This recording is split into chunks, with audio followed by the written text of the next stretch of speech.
नमस्कार दोस्तों, let's study YouTube channel पर आपका हार्दिक स्वागत है। आई होप आप अच्छे होंगे, स्वस्थ होंगे। इस वीडियो में हम हिमाचल प्रदेश में जो पिछले कल हमें होमगार्ड भर्ती की एडवर्टाइजमेंट देखने को मिली, हम उसके बारे में बात करने वाले हैं। क्योंकि जब एडवर्टाइजमेंट की वीडियो को मैंने शेयर करा तो लास्ट में मैंने आपसे कहा था कि आपके जो भी डाउट हैं वो आप पूछ सकते हो, और बहुत सारे डाउट आपके थ्रू मुझ तक पहुँचे हैं जिनके बारे में अब डिटेल में इस वीडियो में बात करेंगे, और आप इस वीडियो को अंत तक ज़रूर देखना। तो सबसे जो बड़ा प्रश्न था वो ये था कि क्या होम गार्ड की पोस्ट रेगुलर होती है या जॉब ट्रेनी है या ये आउटसोर्स पोस्ट हम इसको मान के चलें। तो मैं आपको बताना चाहता हूँ ये इस किसी भी कैटेगरी में नहीं आती है। ना ये रेगुलर पोस्ट है, ना ये जॉब ट्रेनी पोस्ट है, और ना ये आउटसोर्स पोस्ट है। इसमें मैं आपको बताऊंगा कि ये किस तरह की पोस्ट है। लेकिन पहले हम बात कर लेते हैं सैलरी के बारे में। तो सैलरी जो रहती है होम गार्ड की, टाइम टू टाइम सरकार इसको बढ़ाती है, और बजट में भी इसके रिगार्डिंग कई बार आपने देखा होगा कि बोला जाता है कि इतनी सैलरी होम गार्ड की बढ़ेगी, और कई बार ऐसे भी अलग से अनाउंसमेंट होती है। तो यहाँ पे इस टाइम पे अगर हम बात करें तो पर डे के अकॉर्डिंग होम गार्ड की सैलरी को बताया जाता है सरकार की तरफ से। और इस टाइम पे बात करें तो होम गार्ड की 977 जो है वो पर डे के अकॉर्डिंग सैलरी रहेगी। इसको आप मल्टीप्लाई कर सकते हो, जैसे कि किसी मंथ में 30 डेज़ हैं, 31 हैं, फरवरी में जैसे कम होते हैं तो इसके अकॉर्डिंग सैलरी बनती है। इसके अलावा अगर हम बात करें तो होम गार्ड की जो पोस्ट रहती है ये एक वॉलंटियर पोस्ट है, जिसमें कि आप अपनी सर्विस प्रोवाइड करते हो। तो आप इसको रेगुलर पोस्ट में नहीं मान सकते हैं। लेकिन आउटसोर्स भी ये पोस्ट नहीं है, क्योंकि इसमें डायरेक्टली जो होम गार्ड होता है उसकी जो सैलरी रहती है वो डिपार्टमेंट ऑफ होम गार्ड से आती है।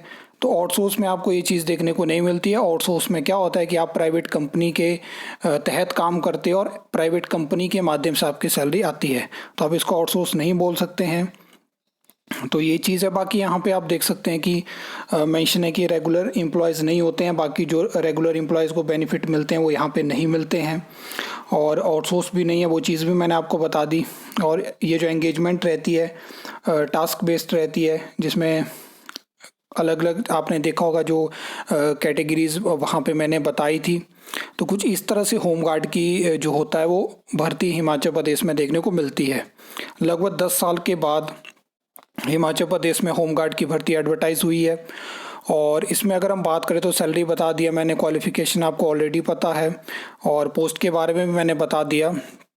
इसके बाद था कि जो ओवरऑल आपकी जो मेरिट लिस्ट बनेगी, तो वहाँ पे आपने देखा था कि स्टेज 3 में डॉक्यूमेंट्स के नंबर थे, और साथ में जो रिटन टेस्ट था वो 50 मार्क्स का था। तो रिटन टेस्ट जो आपका होगा वो ऑब्जेक्टिव होगा, और खुद ही शायद डिपार्टमेंट उसको कंडक्ट करवाएगा। क्योंकि 10 साल के बाद कोई भर्ती आई है तो किस तरह से चीज़ें होंगी, वैसे तो फ़िलहाल के लिए इतनी जानकारी है कि डिपार्टमेंट खुद करवाएगा। और कुछ स्टूडेंट का कहना था कि उसमें सर्टिफिकेट के मार्क्स ज़्यादा हैं तो वहाँ पे धांधली हो सकती है। तो देखिए, अब कुछ का वो जो फिज़िकल टेस्ट हैं वहाँ के रिगार्डिंग भी प्रश्न थे कि वो काफ़ी ज़्यादा हार्ड है जब एक पोस्ट जब रेगुलर नहीं है। डोप टेस्ट भी यहाँ पे होगा।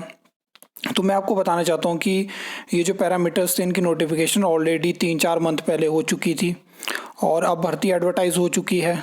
अब इस तरह की चीज़ों के रिगार्डिंग अगर आप कोर्ट में भी जाओगे तो कोर्ट में भी मैंने बहुत सारी जजमेंट देखी है, जहाँ पे इस तरह के पैरामीटर लेके अगर कोई कोर्ट पहुँचता है और उसको चैलेंज करता है तो कोर्ट कहता है कि ये आरएनपी रूल्स हो गया या किसी भी भर्ती के पैरामीटर्स हो गया, ये बनाने का काम जो होता है वो सरकार का होता है और डिपार्टमेंट का होता है।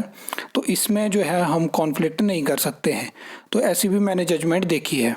अब सरकार ने, डिपार्टमेंट ने ये चीज़ें डिसाइड करी हैं, और अभी इनका विरोध करेंगे तो बहुत मुश्किल है कि चीज़ें चेंज हो पाएंगी। बाकी आप करना चाहते हो तो अपने लेवल पे कर सकते हो, उसमें आपको मैं नहीं रोक सकता हूँ।